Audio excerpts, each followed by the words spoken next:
right. Why don't you introduce yourself? We want to talk about your vegan cheese. So go ahead and start with your name and what you do. And Okay.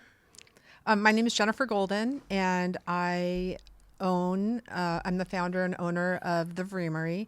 We're an artisan vegan cheese company with a physical presence in Paso Robles, but also we have an online presence where we showcase the largest selection of artisan vegan cheese on the internet delivered to people's door in the United States. nice. So and that's in Paso Robles, in the public market, correct? Yeah, the Paso Market Walk. Okay. Yeah. So let's just start with how did you get into making vegan cheese? Well, so I grew up in Los Angeles and moved here to Paso in 2000. And around, I think 2013-ish, my dad was diagnosed with dementia. And it was Lewy body dementia, which is kind of on the farther end towards Alzheimer's on the scale. And I began, so he was living in Santa Barbara, and then we ultimately moved him here. And having watched him be this amazing, really fit and active person and successful in being a mediator and an attorney, I was just really taken aback that he'd lived this great lifestyle and yet at a very young age had pretty much a short amount of time left because it's a very fast progressing dementia. Yeah. And so I started looking into, I guess I kind of went down the rabbit hole of nutrition and brain health and gut health and learned about plant-based living and how influential it is on our human health and how the top 15 killers in the United States, they're basically foodborne illnesses that are often reversed and absolutely mitigated by change of diet and eliminating animal product or greatly reducing it. Yeah. So I kind of fell into that rabbit hole, and there was a particular medical doctor who I became really enamored with because he was really about scientific data to back up his claims. His name is Dr. Michael Greger, and he's sort of like the doctor that's at the helm of a lot of these documentaries and films that you see where he's vetting the claims that are being made. So he's got the science behind it to make that claim. So and I've always been into culinary and loved food and cooking and stuff like that. So I started making fake meat to start, which is typically made at that time was typically being made with wheat gluten. And, okay. Yeah. So not with soy. No. Okay. Well, I was working with wheat gluten. Okay. And because I didn't like soy at the time or tofu. Right. And so I was sharing it with people, and it was sort of just meh, because gluten meat is it's not so great. And so, and then I started working with vegan cheeses and really using nuts. And everybody I would share these two different kind of product lines with love the cheese, and they're sort of, the meat, meh, we're not so interested. Yeah. So you're I'm going to pivot a little bit here. Yeah. and it's a really big field, the art and the science behind cheese making. And so I basically was sharing so much of it. I'm I can't keep doing this, and I want to keep doing it. So I decided to sell at farmers markets, having had done that in a past life with a different, my first husband.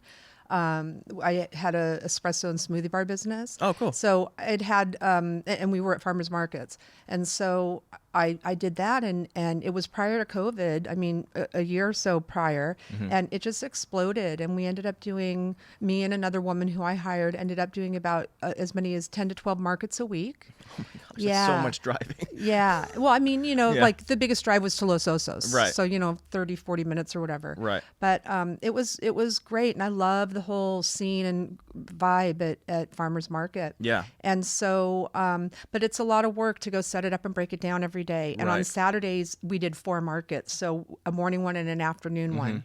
And so, and each of us tag teaming that. So each of us doing our own morning and afternoon one.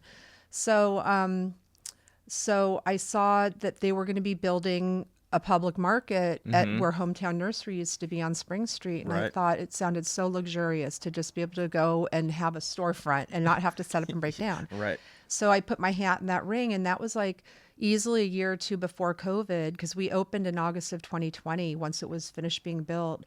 So, none of us could have expected that. Right. Yeah. So ultimately I had to stop farmers market and pull out of the markets that like we had our product in stores. Yeah.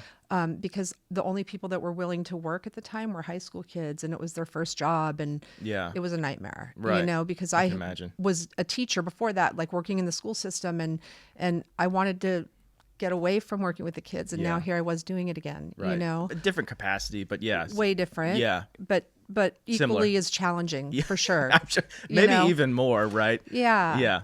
I mean, just different because in school it's like academics and Right. you're looking at certain measures, but in work it's like, I think it takes about a handful of years working to sort of develop either like our work style or our commitment to be working hard or showing up. And Yeah. it's just they were really into like social stuff that Yeah. they're in high school, Exactly. to no fault of their own. Sure. Yeah. Right. So I ultimately had to stop being a maker. And then in 23 is when we pivoted to start e-commerce. And Oh, okay. Yeah. and that's, so now I have both sides, and I Yeah. have a fabulous person, Meredith, who basically oversees and manages the e-com, which is not what I flourish at. Like Yeah. I love being in the shop and talking to customers and playing with food. So that's Yeah. my role. Right. Yeah.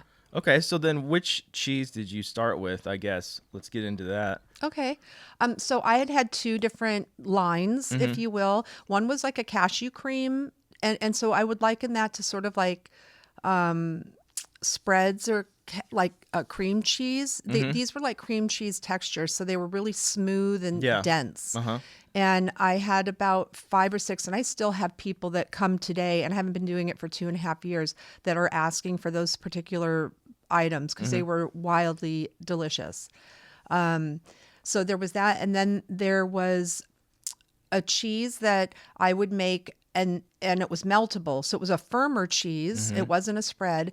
And I ultimately had to stop making that because the laws of California make it really challenging to succeed as an alternative business, especially in the vegan world, because there's something called a PRMP. Okay. It's a product that resembles a milk product. Yes. And so it's governed the same way as animal products. Yeah. Yeah. And so ultimately I was not in the right kind of commercial facility processing it. I needed to be literally in a milk dairy plant to process this that had really? certain qualities to it. Yeah, so I ended up having to stop that, and I reinvented that product line into a DIY kit. So people could buy the kit, go home, add their plant milk and Yeah. their oil, and make it themselves. So So that's how you kind of got around it, yeah. I guess. Right. Yeah. And so those were my two primary things. Yeah. And that's what the Vreamery was built on in the beginning. Yeah. However, now, I mean, we're showcasing, easily around 100 cheeses, 100 different artisan vegan cheeses from wow. all over the country. So how do you come up with these recipes? Are you just researching, or do you just kind of experiment, or how does that work? Yeah. YouTube University, man. That's it. That's everybody. I Yeah. mean, yeah. So that's kind of where, so I bought a couple books. Yeah. And then I got started like watching some different people on Instagram, or not Instagram, on YouTube. Yeah. And just started experimenting and messing around. Yeah. Yeah. That and seems so, to be what people Yeah. do. Yeah. and before COVID, there were about a handful of us doing it at the artisan level. So not mass industrial produced, Yeah. which there were a handful also in the markets. Right. But as far as, littler businesses like me, there were not very many of us. And I had started a Facebook group. And so we all kind of had a connection and were counseling with each other.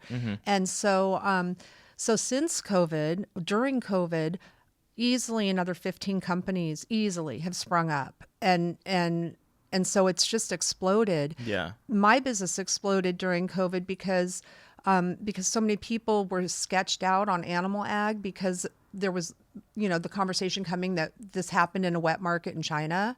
Oh. And so people were starting to look at their health and trying to eat differently. Yeah. And so it here in what is traditionally in our county, a traditionally more right-leaning Yeah. cowboy town Right. or county, it was really interesting to see how many people were gravitating towards alternative sources of food that weren't involving animal. Right. And I think a lot of people were making food at home.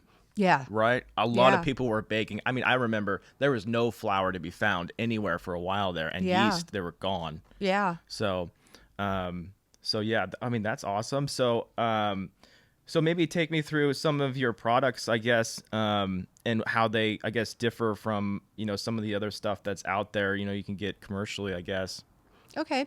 Well, so back in the day, it was like there was just a couple of brands doing like vegan cheese, and it was just really Not great. no, Yeah, because not I can't great. have dairy. So, I mean, I remember Yeah. there was nothing to begin with and then a little bit of stuff. And I was like, I'd rather just not have it, actually. Yeah.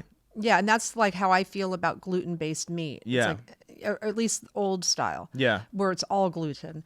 And so I kind of lost my train of thought.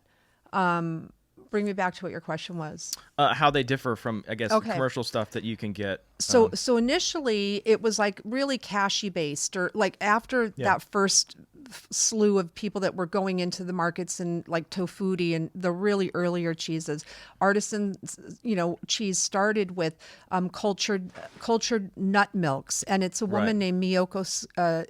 She's out of the Bay Area, Yeah, but I've she had has that. a huge Yeah. brand. Yep. So she's kind of the matriarch of the artisan cheese movement because she had a book out and she had cultured, cashew nuts and almond nuts. And when you culture, kind of like in beer and wine and kombucha, you get, or like sauerkraut, you get like a whole new level of flavor and taste. Yeah. So she really kind of opened up this world. And then since then, there are 100% allergen-free cheeses Yeah. that aren't, they're usually made with vegetable starches, like potato starch or corn starch or tapioca, which Yeah. is a root vegetable. Right. Then of course you have your nut-based ones or your nut milk ones. There's also a lot happening with AI and technology and food science now. So you've got brands that are doing like legitimate brie using veganized cultures and molds to get the mold on the brie, but they're just using plant milk instead of conventional animal milk. So they're legit. I mean, they take 6 weeks. They're being flipped every day, just like in traditional. Just like a regular, yeah. And then same with blue. Like there's a new company called Climax out of Berkeley that has revolutionized the vegan cheese scene now. They launched last year. So the story goes, the owner worked for Elon Musk at SpaceX as a space scientist. He somehow procured like $20+ million in funding up there from VCs to start a food tech company. So he employs AI to come up with an ingredient deck for a blue cheese that would be indiscernible from dairy. Wow. In so doing, AI recommends a plant that has that inherently offers casein, which I don't know if you know what that is, but that's the milk protein in cheese that makes it gooey, stretchy. It's also what and brown. It helps it brown. It's also what neurologically has cheese be so addictive because it's on the same like neural pathway as heroin and chocolate. Yeah, cheese is, huh? It is literally a neurologically addictive food.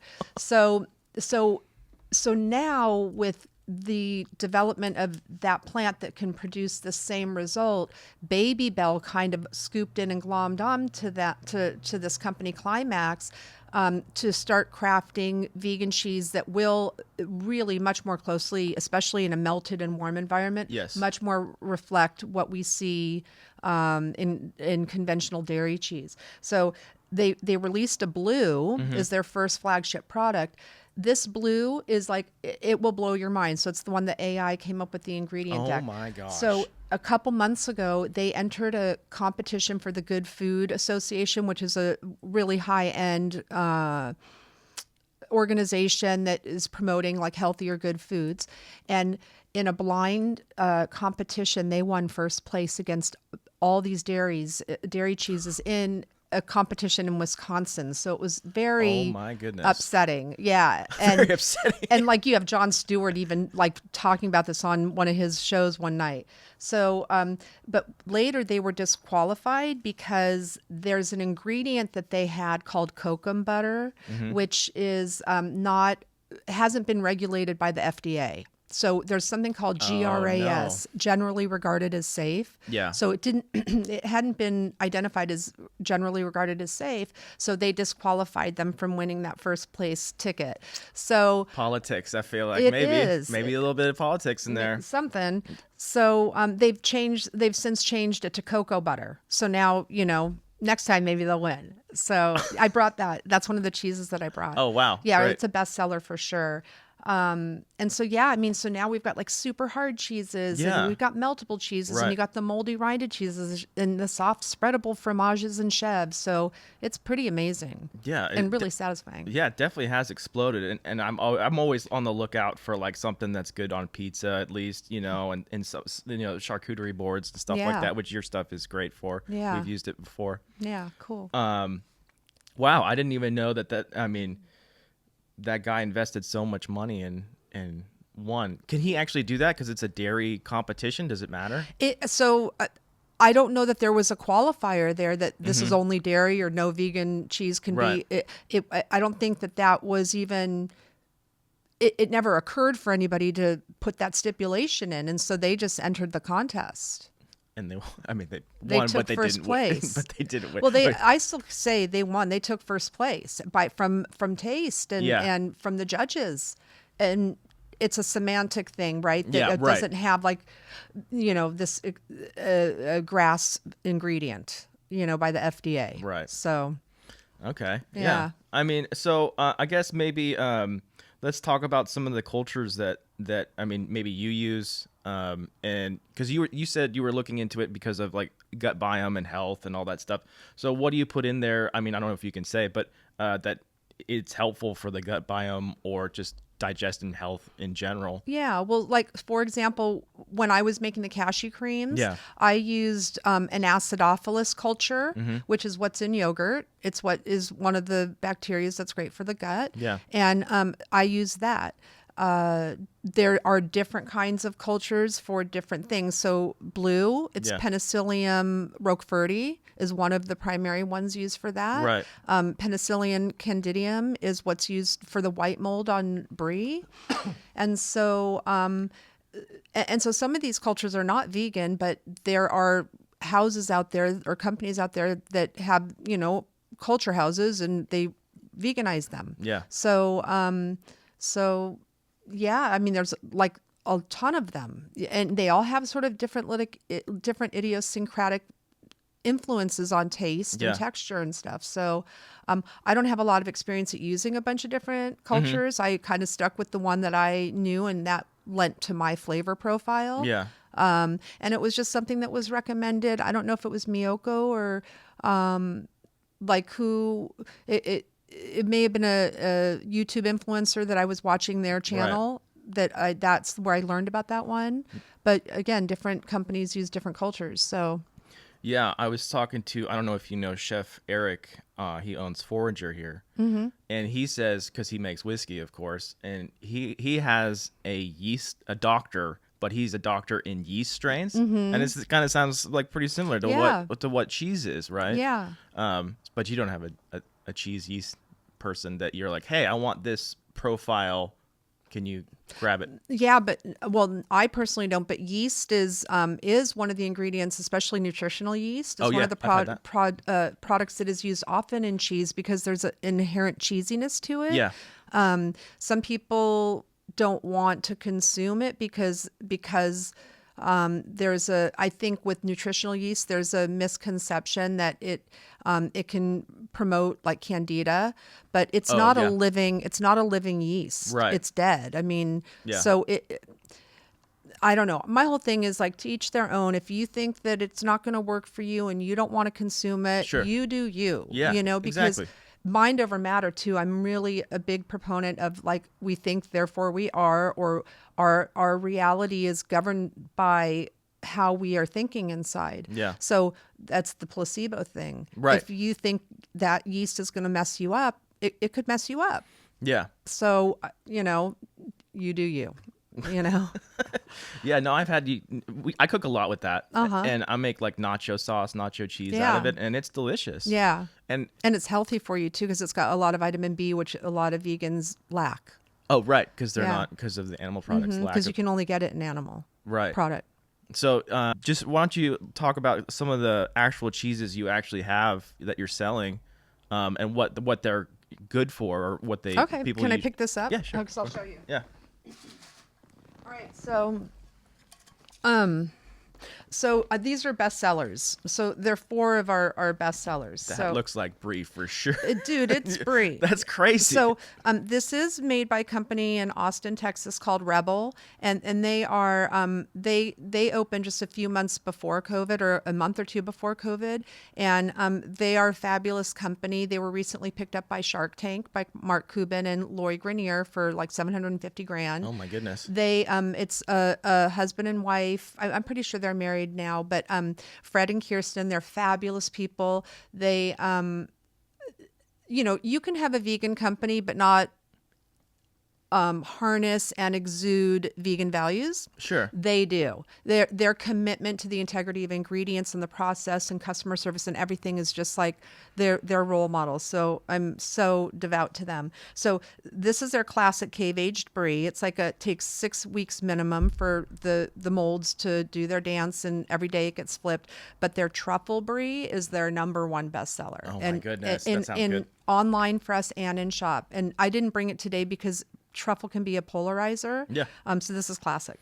Then they also do this one, which is our smoked cheddar, and it's a hard cheese, like I was saying about the starch-based cheeses. Although it doesn't melt real well, it's a fabulous hard cheese, and it's amazing.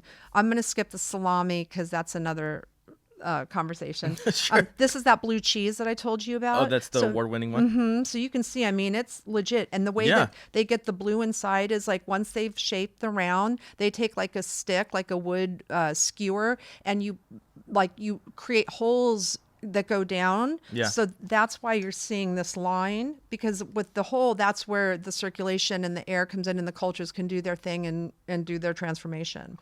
So that's by Climax. And then this is a seasonal cheese. She's an original maker, one of those first handful. Ren, her name is Michelle. She's out of Ventura, so that's kind of local. Nice. This is sweet onion apricot, and it is amazing. And it is on the sweeter side of a dessert cheese, where Yeah. we have some that aren't really sweet. They just have maybe a sweet element running through. And then, oh my gosh. All right. So Prime Roots is out of Berkeley. There were some students in their food program, but like especially in like the meat section of the food program at the university. And these guys were using mushroom mycelium, which is the underbody of the mushroom, the rooting part, Yeah. and koji, and which is like a way you ferment things. It's like koji. I'm not sure if it's what the source is, if it's a seaweed or if it's like somehow some sort of fermenting element. Yeah. And so they've come up with a whole line of meats. So they have salami, pepperoni, they've got turkey, ham, bacon. And so there was a show that Netflix launched on the 1st of this year called You Are What You Eat. And it was a study of 22 sets of identical twins, one on a healthy Mediterranean diet, one on a healthy vegan diet for 8 weeks. Yeah. And in the fourth, there's 4 episodes. In the fourth one, they interview the CEO of this company, Kim, and they are cooking the bacon. And so we're the only ones that ship it nationwide, and we got slammed with orders in January. Oh, because of that. But up until that moment of that documentary, this salami was our #1 best-selling item on the website, and we're a cheese company, but salami was the best seller because it's so amazing and so good. And it doesn't have dorked up ingredients or anything. It's pretty, healthy and minimally processed. Yeah. So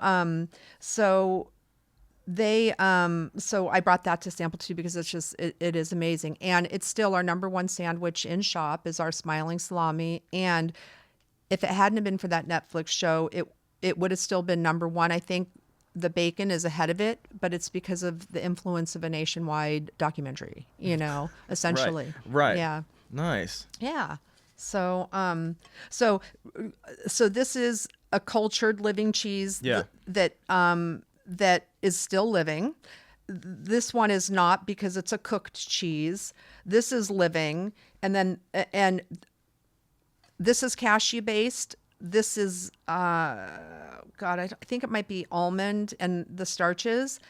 This is mind blowing. Okay, so the other thing about Climax is that it's allergen free. It's made with pumpkin seeds and lima beans. So it's nut free. And you would not, I mean, you're going to taste it, so you won't even believe it. Yeah. And then this is a cashew cheese. So this is sort of like old school artisan. Yeah. Is the cashew cheese that's sort of like cookie dough, denser than cookie dough. But that's to me, that's outdated now because you've got this, and this going on. Sure. So what I was saying earlier about food technology, it's advanced so much that me as like a self-funded small business, there's no way I could compete anymore. So having stepped out of being a maker, it's actually, it was sort of serendipitous, Yeah. because I don't have the funding. I don't have 20 million in funding yet. Or I don't know that I will ever. It's not in my plan. But Right. Anyway. So do you approach these companies? How do you get them to sell in your shop, I guess, Well, so as I mentioned, like before COVID, I had started a Facebook group where there were a handful of us kind of sharing notes and talking. And so those core people are people that I now have in shop and online in the marketplace. And then I'm always looking. I'm always scouring like Instagram or always looking for the newest vegan animal or like cheese or meat products. Yeah. And then we also, of course, have people at this point contacting us. Now, I'm really selective because I want it to be, because it's really expensive. Yeah. It's got to have great flavor. It's got to be worth that money. It's got to have that wow factor. Yeah. And it takes time. So some of the new people that we've gotten their product and I've tasted it, I've been like, I can't do it. Like maybe in a year when they've got a little bit more time under their belt and experimentation. Yeah. But when I've got cashew cheese like Michelle with Ren, who's been doing it for years, and it's just, I can count on her every month to get my order. You know, that's the other thing is supply chain has been a huge challenge. So when I work with makers, I have to make sure that I can count on that they can fill their order and that they're lit. You know, they're showing up for the job. Yeah. And I also have like, if you're non-responsive or not communicative, that's for me a little bit of a deal breaker. Like I've let go of a couple makers because of communication, or it's like if you're not going to respond within a day or two of an email, then you don't need this that bad. Sure. So I want people who we're in it together kind of, and we're supporting each other. Right. Which is, for me, a vegan value. It's like community. It is about, compassion and connection and supporting for a higher good, not just like for my profit. Right. Exactly. Yeah. Exactly. So people can shop all this stuff online as well as come into the shop as well. Yeah. Nice. Yeah, and what's great about coming into the shop is we do these tastings, like little flights. Yeah. So I mean so we started in March of 23 doing the e-com. So now I've got customers coming in that have already purchased from us online, but because they were traveling through, now they're stopping so they can taste other stuff. Yeah. Well, yeah. So online we have way bigger selection than we do in the shop. Mm-hmm. But in the shop you can come in and taste like what our best sellers are. So yeah. So it's really interesting because for the first, many months, I'm like telling everybody who comes in, you can buy this online now. So now it's, I can see the growth happening where now people are coming in. We've already bought from you online and we're so glad to be here for the first time. Wow, It's that's like awesome. Flipping. Yeah. Yeah. Yeah. Because Very cool. I'm sure they travel from San Francisco or LA, coming through. A lot. And usually people just keep on driving. Yeah. For the most part. Yeah. Right. Yeah. Or, a lot of our, business comes from people who are just like Google, like they're traveling down or up the 101 Yeah. and they're getting close to Paso and they're Googling vegan in Paso and there's Right. only, 2 or 3 of us. So there's Ziggy's who are our buddies and I love them. And Yeah, the they're, restaurant, right? yeah, they're on the end of, like comfort food, fried comfort food, burgers and stuff like that. Yeah. And then we're kind of on the other end of the continuum where we're trying to be more whole food, plant-based, like Yeah. healthy, minimal oil, allergen free. Yeah. Our menu basically, our menu for eating in shop really panders to being an allergen free menu. So there's only one item I have that has soy in it, which is our chicken. Other than that, everything can be, and other than coconut, because there's a lot of coconut oil in a lot of vegan products. Yeah. But outside of that, there's, everything can be done gluten-free, nut-free, soy-free. Yeah. So it's a really inclusive menu. That's and that's awesome. important to me. Yeah. So, just thinking about that, I know a lot of stuff, like at least you can get in the supermarket, has carrageenan in it. Mm-hmm. Is that something that's good or bad? Because I'm always like debating whether I should have that stuff when I'm looking at cheese. I'm so glad you brought this up. So you're knowledgeable because a lot of people don't even know. Yeah. So have you heard of agar? Yes. So they're similar, right? Yeah. But how they behave is different in so much as kappa carrageenan what it does for vegan cheese is it offers the structure and the form, right? Yeah. The strength or whatever, but it also allows it to melt. Mm-hmm. So like, let's talk about mozzarella on a pizza. You melt it, it goes on a pizza, it melts. Yeah. And then you don't eat the whole pizza. You put it in the fridge and it'll firm back up just like a traditional pizza. Correct. Agar, from my understanding, I don't have a whole lot of experience with it, but once it melts, it really won't get firm again because it's like Jell-O, So once it's melted, that's it. Yeah. And so kappa. So again, I just say to each their own. Sure. Keep hitting your mic. Sorry. No, you're good. What does your body tell you when you consume it? Does it bother you? Have you seen all the Irish moss that is now a superfood? No. Are you talking about like peat? No, Irish sea moss is now like, it's all over Instagram, at least mine, like how it's like a superfood and there are companies now that's what they're donning. Well, that's what kappa carrageenan is. It's Irish sea moss. So it's like on one end, you've got people on this camp saying it's bad in a digestive, like gut, causing issues in the gut. Sure. And then on this side, you've got people donning it as this like superfood. So it's like, listen to our body, like, how do you feel after you've consumed it and does it bother you? Yeah. And in general, I think as much as we can minimize things that aren't in their natural state, Yeah. because it is a refined white powder. Yeah. Like because I use it Right. in some of our cheeses Yeah. that I used to do. Yeah, it's a refined white powder. Any of those refined white powders, probably not the best to overindulge in. Right. Yeah. Yeah, because I mean, I don't think you can get around putting some of that stuff in, right? As far as, keeping it like hardened and be able to melt, right? Well, yeah. So that's the distinction, is that the melting thing. So to get it hard, like this cheddar, Yeah. they're using starches to get it hard, but it's not going to be a melter. So Right. the ones that are hard, that really are more like a cheesy texture, Yeah. that have a little bit of give like a cheese does, those are going to have agar or kappa. Right. And so, yeah, but there's also now, like you were talking about, like you make nacho cheese sauce sometimes with nooch or nutritional yeast. Yeah. You can also, there are other things that can be used to create thickening and gooey meltiness, like the tapioca starch or potato starch. I've seen those. Yep. So that there are ways to kind of circumvent it, but in that instance, you're not wanting that sauce to ever be hard or present hard. No. So it's okay, because you're not going to, I think you could pour it into a mold and it might firm up with the potato starch or the tapioca, but it's not going to be like as hard as you're going to get with a kappa carrageenan or a agar. Right. Yeah. Okay. Well, Yeah. I'm glad you answered that, because I've always been curious. That I'm like, is it good? Is it bad? I mean, I don't really have any issue with it, I don't think. So, but Yeah, it's really interesting. I think that we know less. that we as people in food science, it's like there's so much more still left unknown than what we know.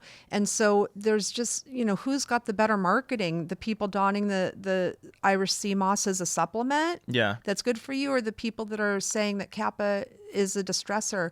Because like if you go to nutritionfacts.org and you research like the studies, the scientific peer-reviewed studies that have been done on Kappa, there's not a lot of evidence that really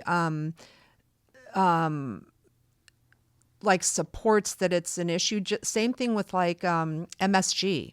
There's not really a lot of scientific data, but I'll tell you, if you're like I used MSG at one point, and I had a customer in San Luis Obispo, and she'd buy cheese from me, the spreads every week. Yeah. And I had started at one point to use in one of them that she got some MSG. Yeah. And she came back the next week and she's like, I don't know what's different, but like it was a distress, or like it caused her an issue.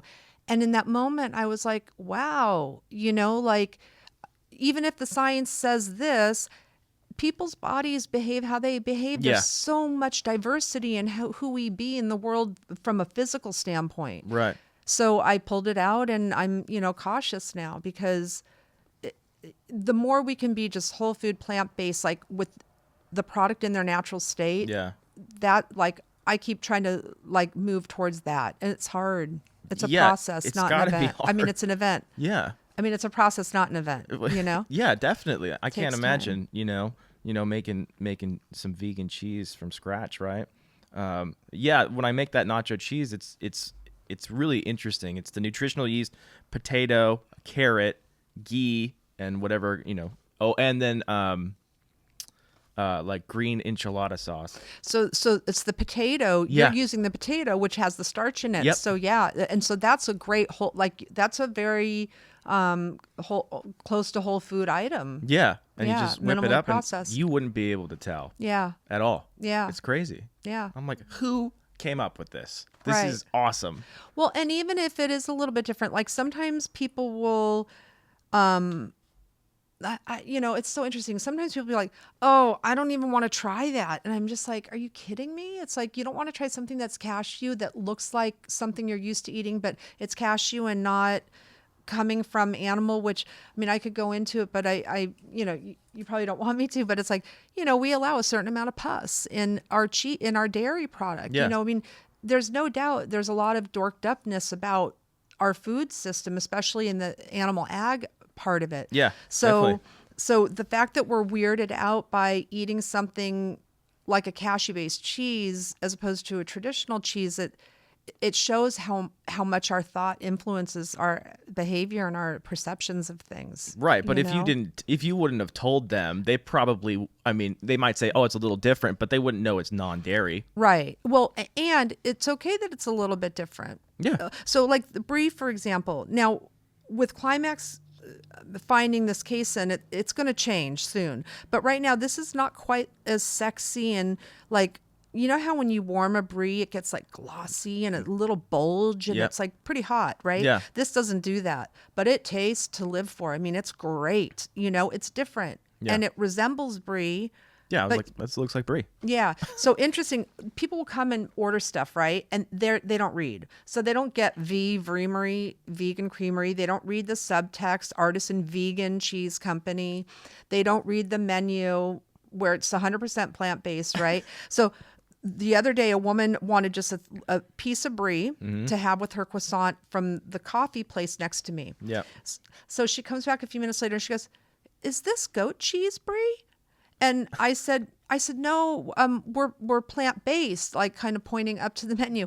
We're plant-based, so it's cashew-based. Yeah. So then she goes away, and, in a moment like that, I'm always like, should I have, like, I didn't know that she didn't know at the purchase, but it's not like, should I be like vetting every customer? Like, we're plant-based, right? No. We're vegan. So, right. So no, I don't then think I'm so. like, yeah, but then I was just feeling like, oh God, I hope she's not upset. And so like, I ended up walking out of we call them pods, our little booth. Yeah. So I walked out. I just wanted to walk and see if they finished eating it or like, were they throwing it away? And it was like, they didn't eat the rind, but they ate everything inside of it. So it's like, they liked it. Yeah. It was different, but she knew it wasn't brie because it wasn't that supple Yeah. texture, Right.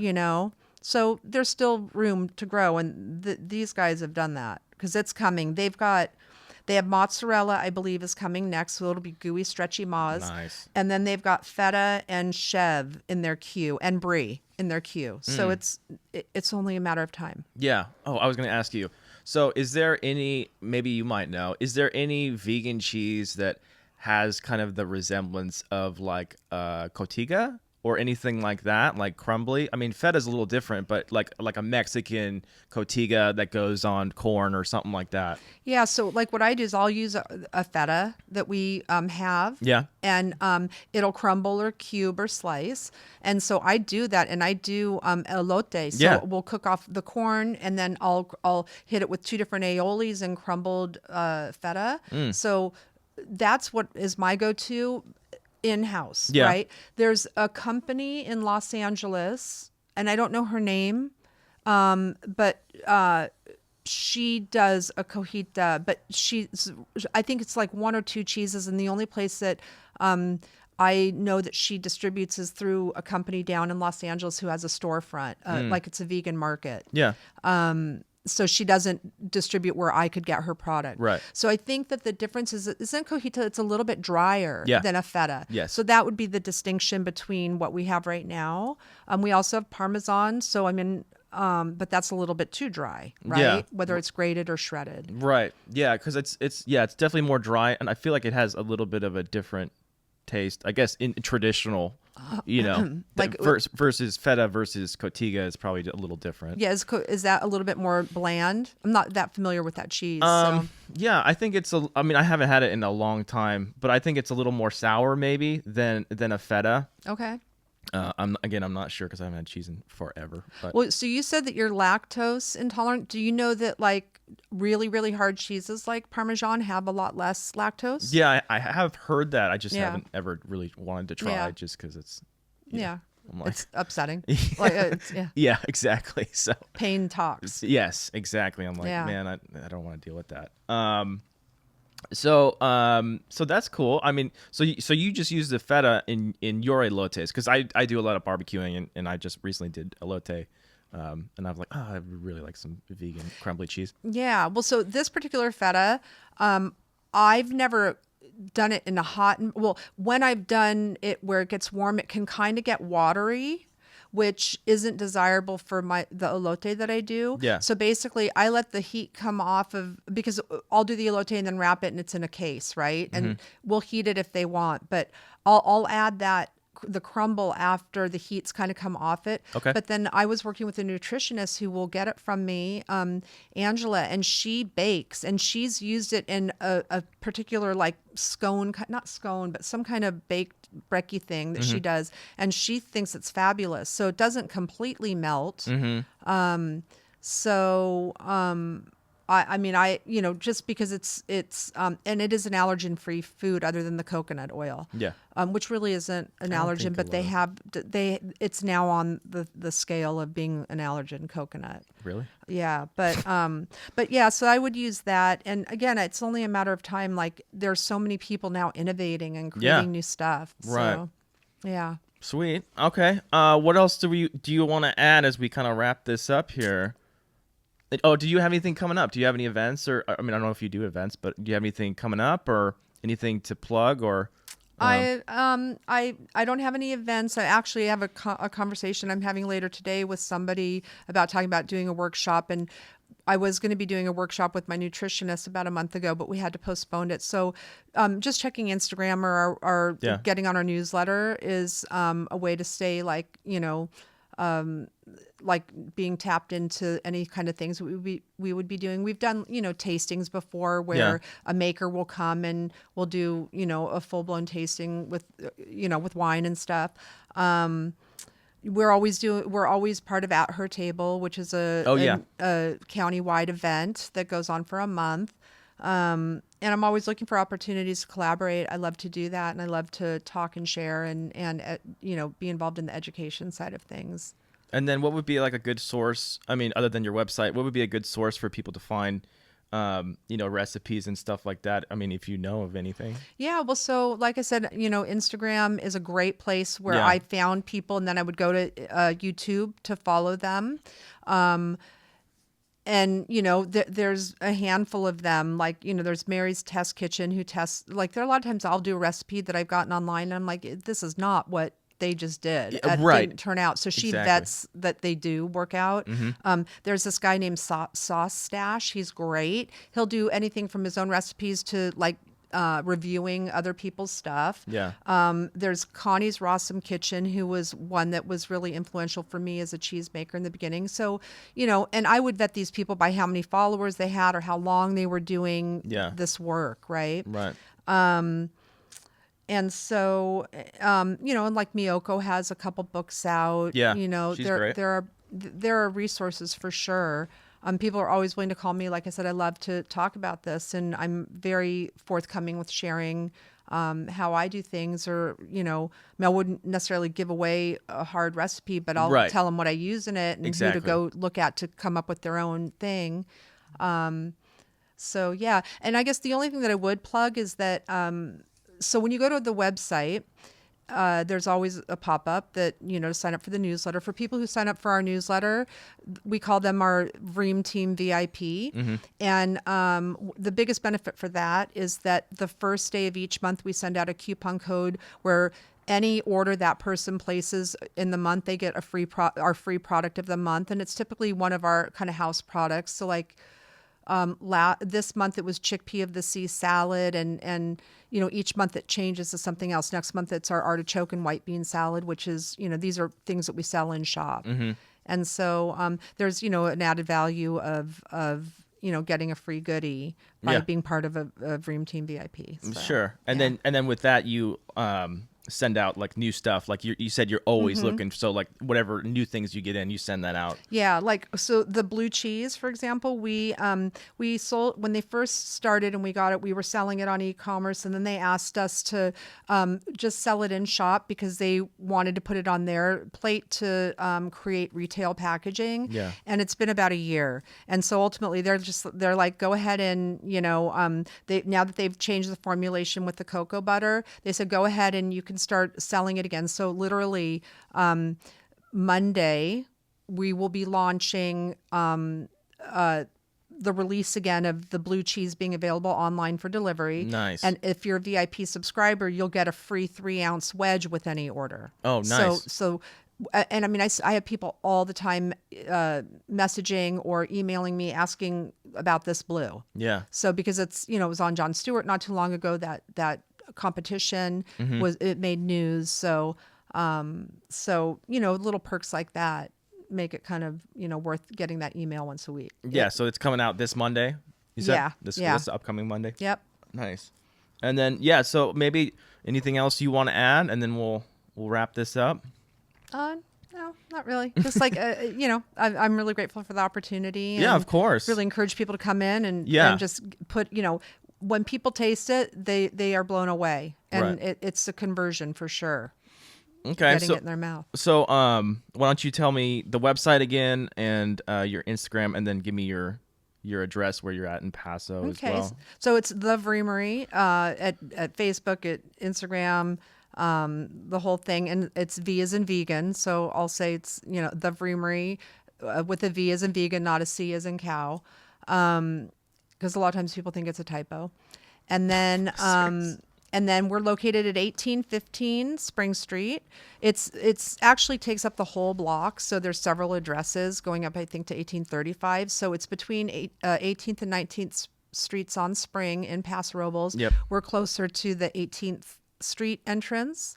And it's a super cool marketplace. I don't know if you've been there. Yeah, I've been there. Yeah, it's a lot. Gorgeous, and it was really well done, and we're all food and drink purveyors, all local. So it's a great way to support local artisan makers and local business. Nice. Yeah. Excellent. All right, let's wrap this up. All right. Thank you. Yeah.